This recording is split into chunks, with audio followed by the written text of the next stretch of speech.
Victor is a middle-aged man from a country called Krakoja. He doesn't know any other language other than Bulgarian. Krakoja is a Slavic country that has undergone a coup that overthrew the government while Victor was in the air flying to New York. Victor is completely unaware of this. When he goes to the immigration counter, he is denied entry as the government which issued his passport is no longer legal. He is escorted by policemen who interrogate him about the reason for his trip. As nobody could understand each other because of the difference in languages, the officers took him to meet Frank, the director of customs.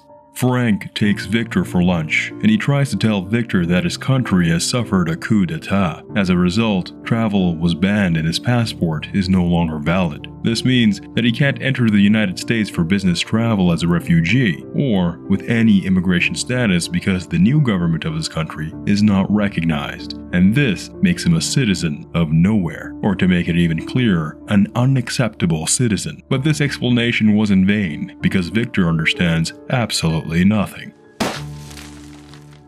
No more Krakosia. So, he's sent back to the international transit area of the airport with the condition not to leave the airport until his immigration status is resolved, because if he does, he could be arrested. The police officer escorting him gives him some food vouchers because his Krakoja money is worthless in the United States. He also gives him a phone card to call wherever he wants.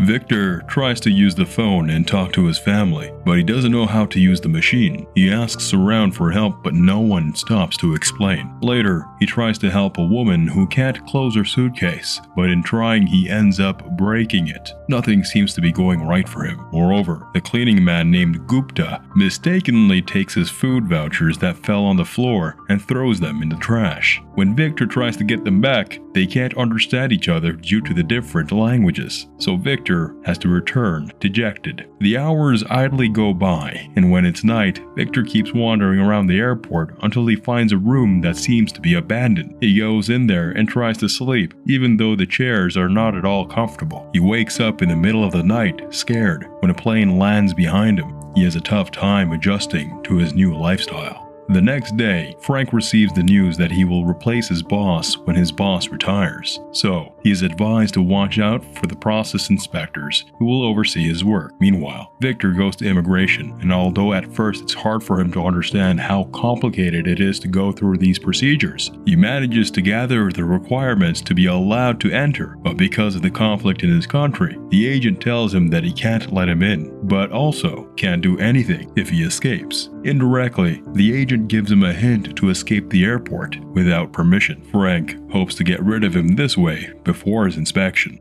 Later, Frank was surprised that Victor didn't try to leave the airport even after getting a free pass. To prevent Victor from affecting his work, he plans to do something. The hours pass, and Victor is hungry, but having no money or food vouchers, he decides to take some crackers and dressing he got in the garbage. Shortly after, Frank approaches him saying that at 12 noon, the airport gates will be without security. And no one is going to be watching you. So America not close. And he'll be able to get out of there without any problems. It's actually a trap, as Frank has planned to have the cops arrest him. At noon, he sees through the cameras that Victor is approaching the exit doors, but he doesn't cross them because he realizes that the security camera is following him. Frank's plan has failed. An outlandish Gupta talks to his co-workers, saying that Victor is a CIA agent who wants to spy on them. The others obviously don't take it seriously. While he's starving, Victor discovers that at the airport there is a machine that gives coins when the luggage carts return. So he starts collecting all the ones he could find and uses the money to eat. Each time, he returns more and more carts. Later, when he's having dinner, he tries to watch the news about his country, but everything is in English. So, he decides to use some of the money he earned to buy books and learn the language.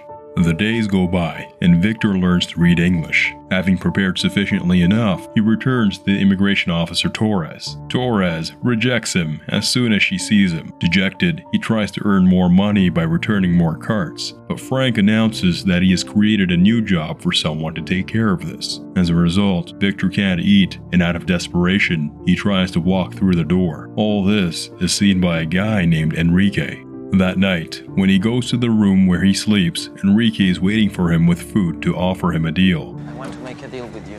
What deal? What? Enrique works in the food area, and he offers Victor food in exchange for getting information about Officer Torres, as he's in love with her. So Victor does his task of gathering information again and again during the following days. As a result, food is no longer a concern. Later, Frank tells Victor that they can let him into the country if he applies for refugee status. The only requirement is that he must testify to being afraid to return to his country. Victor doesn't want to do that. He doesn't want to badmouth his country, so he prefers to return to the transit zone. Victor tries to look for work in the airport stores so he can afford dinner, but this doesn't go very well because everyone laughs at him. Later, he arrives at an area of the airport that is under construction and starts working all night until he remodels a wall completely. At dawn, the workers are surprised to see his awesome work and they decide to hire him.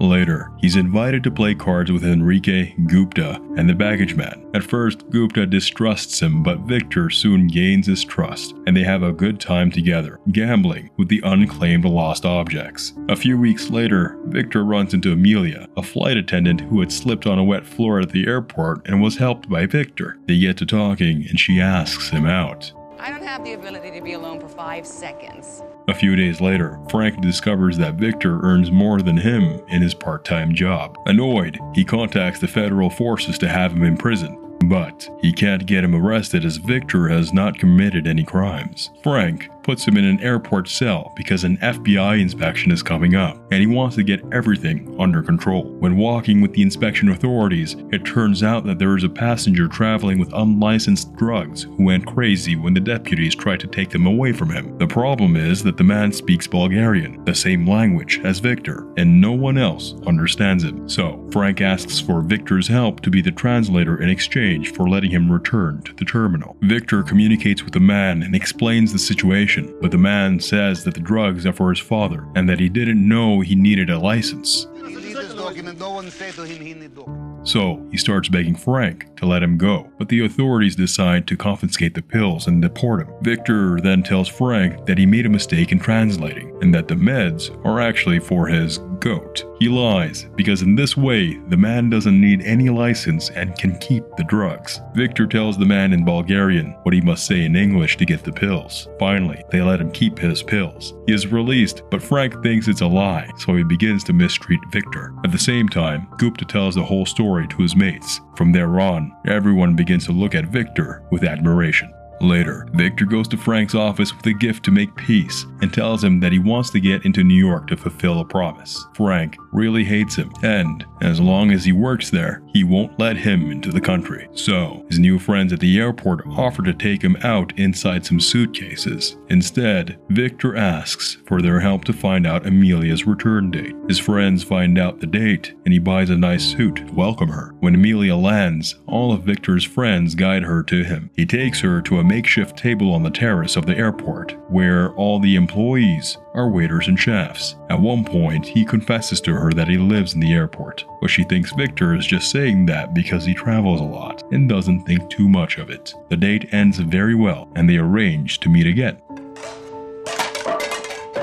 Later, Enrique asks Victor for one last favor because it turns out that he bought a ring for Officer Torres and wants to send it to her with him. Victor does as Enrique asked him to, and Officer Torres is very happy. They get married in the airport chapel, where Victor ends up catching the bride's bouquet. A few days later, Amelia comes to meet Victor, but runs into Frank while on her way. Frank tells her the real reason why Victor is always at the airport. Amelia is angry that Victor hasn't been honest with her, and she confronts him about it. Victor tries to explain himself, but she doesn't want to listen. So, Victor asks her to at least take a look at the surprise that he has for her. It's a fountain made out of rummaged materials lying around the airport, inspired by the gift that Napoleon gave Josephine. She gets nervous because she thinks he's crazy, but Victor takes a can out of a suitcase and tells her that his father is a fan of a jazz band and that for 40 years they tried to get autographs of all the members of the band, but he died before they could find the last one, and so he promised on his father's deathbed that he will go to New York to get it.